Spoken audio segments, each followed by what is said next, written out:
Good morning for today's podcast, no? Pag-usapan natin yung bakit suki tayo ng bagyo at ng lindol, no? Suki tayo. Pero before that, pag-usapan muna natin yung nangyari kahapon. Meet kami ng mga high school barkada ko, no? So, it's been a while.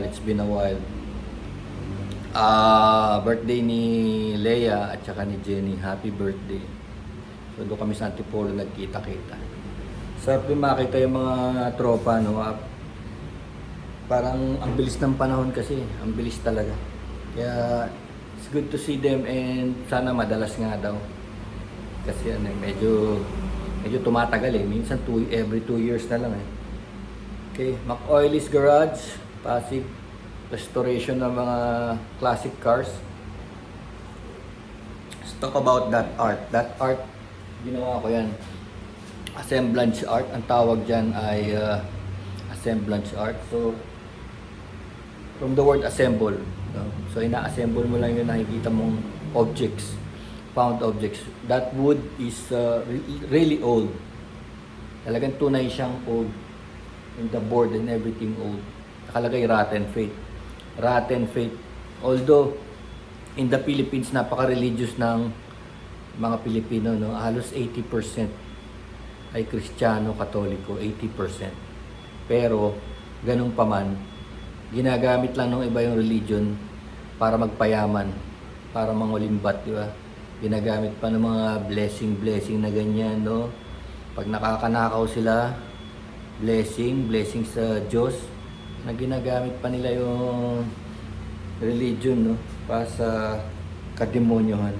Tsaka yung mga donation, Diyos ko po, yung mga lagi na lang nangangailangan ng pera.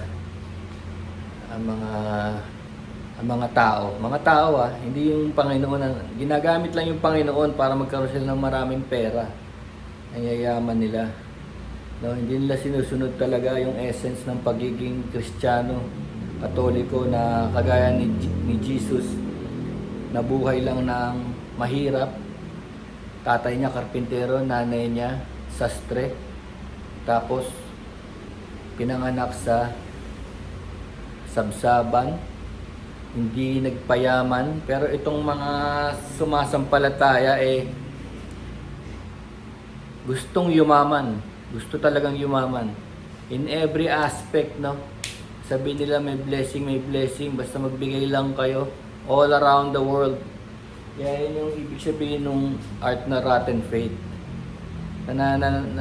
Nananalig ka pero meron kang evil intentions. No, di ba meron pa nga sa government yan, no? Mga prayer meeting, meron pang nagpapabless na. Di mo maintindihan. Well, anyway, yung pag-usapan natin ngayon is about bakit tayo suki sa bagyo at sa lindol. Nga pala yung bagyo, kaya tayo na naging suki dyan, dahil nandun tayo sa typhoon corridor. Let's see. Nga pala, nag-email sa atin yung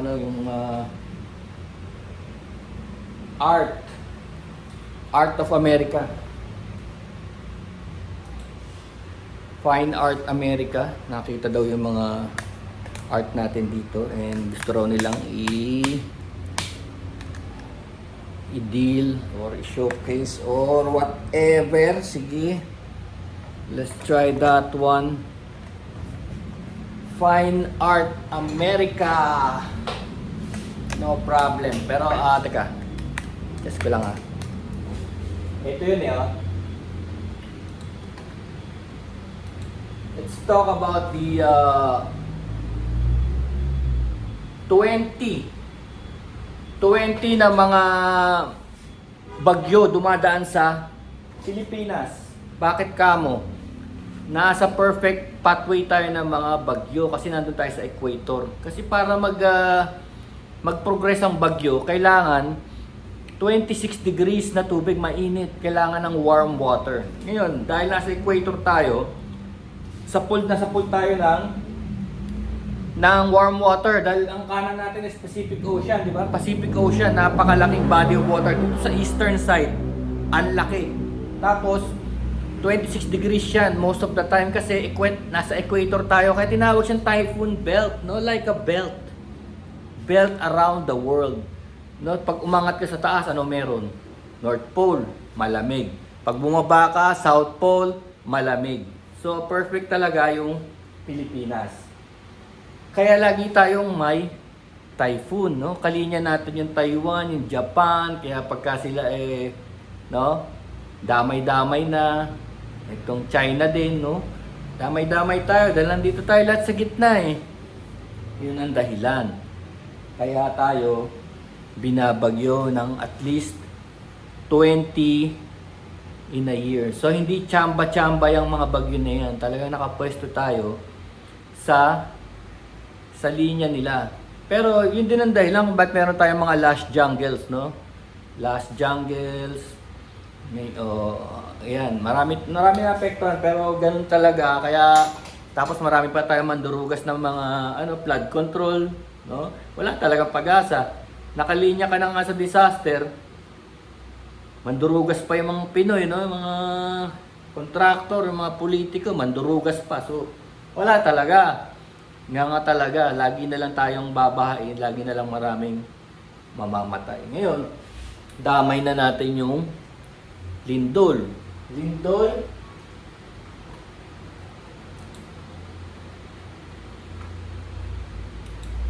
sa kaswertihang palad o kasamaang palad or kaswertihang palad, nasa ring of fire tayo. Ito yung Pilipinas, Nasa ring.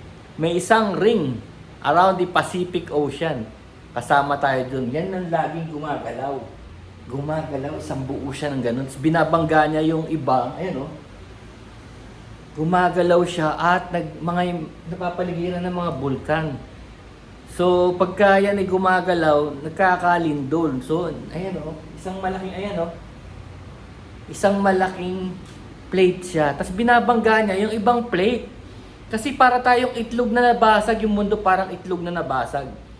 So, basag-basag ang natin. Alam niyo kung bakit? Kasi alam niyo, itong maganda niyan, alam niyo yung ilalim ng lupa ng mundo? Buhay pa Ayan may mga magma pa may mga molten rocks, magma.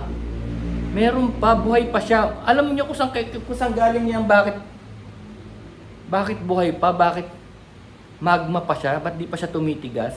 Kahit nakababad sa tubig, yan pa rin yung mundo natin nung nabuo siya. Billions of years. Nung nabuo siya, billions of years ago, hindi pa siya lumalamig.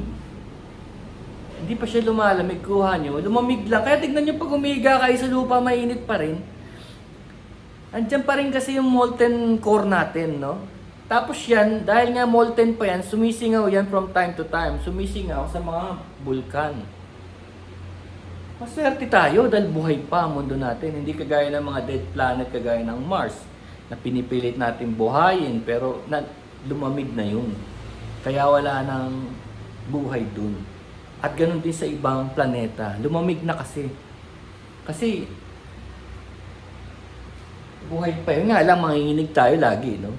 Bakit durug-durug yung Pilipinas? Dahil nga dyan, laging gumagalaw ang Pilipinas, kaya durug-durug. Ayan yung mga plates, Ayan yung mga plates. May Northern Plate, may South Plate, may Philippine Plate, ayan Pacific Plate, tapos Eurasian Plate, North American Plate, Eurasian sa Russia, Indo-Australian Plate. Yan yung mga buo-buong bloke.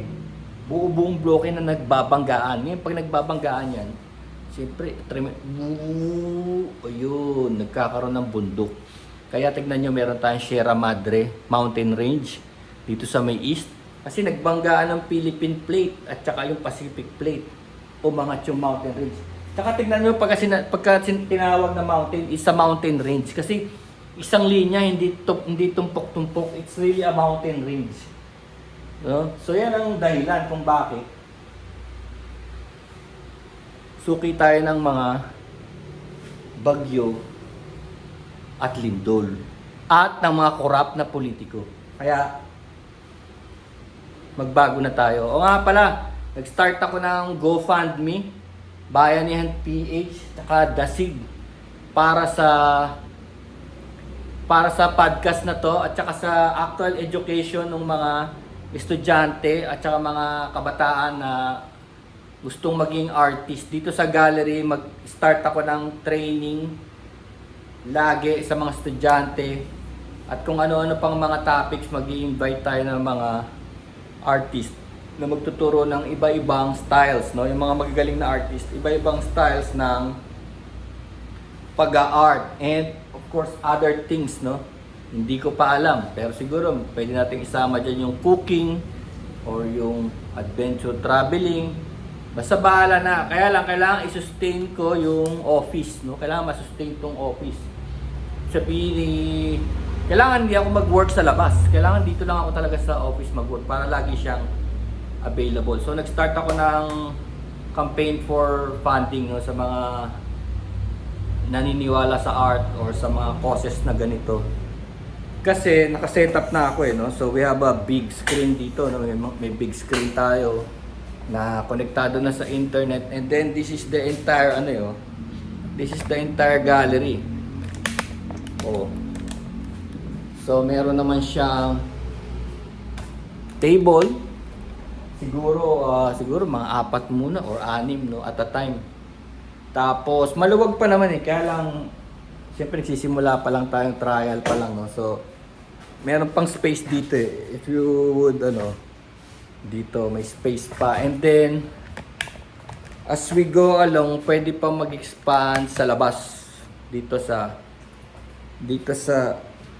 other side na to. Sing laki din nito, no.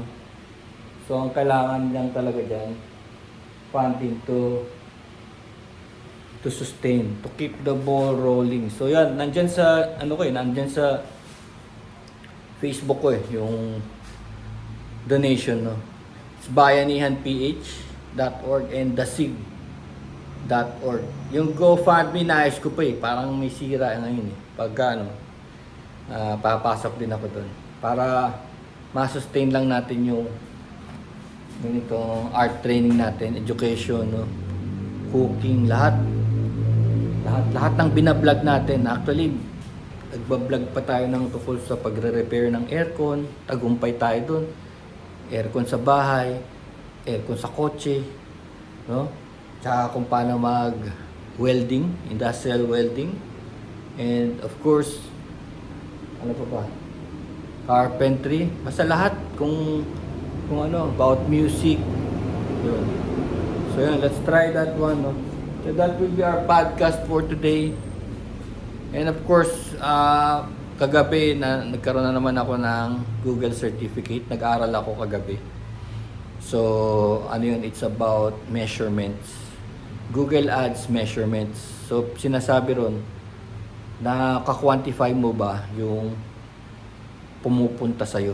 Sa website mo, sa channel mo, naka-quantify mo ba? Yun yung Google measurements, no? So, kailangan malaman mo, tsaka yung conversion, yung Google conversion. Ito bang nagpunta sa Lazada, nag-browse. Ito ba nag-browse na to, bumili, no? So, mini-measure yun. Kaya tinatawag na Google measurements, no? Na may measure. Kailangan ma-measure mo yun. So, yun ang certification ko kahapon. So, ang certification ko ay siyam na. So, kukuha pa ako uli ngayong araw na to. So, magiging 10 na. At I think meron pa akong mga 5 na kukunin. Including the Google 360. No? Sinasabi sa inyo, pwede ka mag-advertise sa mga billboards and radio stations and TV stations around the globe. Alam nyo kung anong issue kasi doon? Kasi multi-language. Diba? May translator naman yung mga Google, diba? Yun. Pag pumasok ka ng Google 360, pagdating mo sa Dubai or sa Saudi Arabia o sa yung ads mo sa France, magko-convert yung audio niya. Magko-convert. No? So, yun ang maganda ron. Tapos sa mga countries na kailangan ng consent sa lahat ng bagay. Let's say meron kang hinihingi mga information, bahala na yung Google 360 doon na mag-handle ng mga ganun. Tapos papasok na rin yan sa radios, podcast. Syempre sa podcast, iba na naman ang language, no? So i-convert na rin uli ng Google yun. Magbabayad ka nga lang sa Google. Yun nga lang, syempre pagdating sa billboard, ganun din, no? Ay ang mga billboards ngayon, hindi steady, moving na rin, moving. So kino-convert na rin yung mga text doon, no? Kung ang lingwahe mo yung English, i-convert na rin nila doon. Automatically. Kaya lang medyo mahal ang mga bayaran doon. Kung talagang big companies lang gumagawa nitong 360 na to, kasi meron nga dito locally yung ano lang, yung Google Ads Performance Max, AI powered na ngayon, automatic. So gastos ka $100 a day. $100 a day. Yun, 6,000 a day. Just to mag-avail ka ng Google Ads Performance Max, AI powered. Ganun sa 360 naman, umabot sila ng $500,000 a month para patakbuhin yun sa buong mundo. So siguro yung mga brands yun, yung mga malalaki na talaga. Yan ang ginagawa nila. Kasi kailangan nilang pumasok sa social media. Dahil doon talaga sila bebenta. At naka-quantify kasi. Dahil nga sa mga measurements niya, naka-quantify yung conversions, no? Naka-quantify. Nakikita nila talaga nagiging pera. No? Siguro mga companies na to, gaya ng Shopee, Lazada, no? Amazon, talagang alam mo, bebenta ka, no? Bebenta ka talaga, mga Jollibee. Kasi mangyayari, di ba may budget sila? I think 10%. 10% ng mga benta nila is for marketing. So yun ang budget nila. Kung malaki benta nila, like Jollibee, siguro mga 100 million ang ano yan per month ang naiipon nilang funds for marketing. Kasi ultimo franchisee, kailangan sumunod eh. Hindi porke bumili ka ng franchise ng Jollibee or McDonald's, hindi ka na susunod dun sa policy nila na 10% ng kita mo mapupunta sa marketing. Susunod ka pa rin. Hindi pwedeng magsarili ka kasi nandun ka under a brand name, no? Nandun ka sa mother brand, no? So, yun. Kaya kita mo, pagka sobrang laki na sobrang laki na ng pondo na pag-hire sila ng bigating mga artista, no? Para i-promote sila. Dito rin, sa artista sa local and international. Tapos yung iba na pag-sponsor pa ng mga Super Bowl halftime, di ba? Dahil ganun kalaki ang mga nila, kinikita nila. Yun sa kanilang parang sinesegregate na marketing funds. Okay, yun lang muna for today. Peace.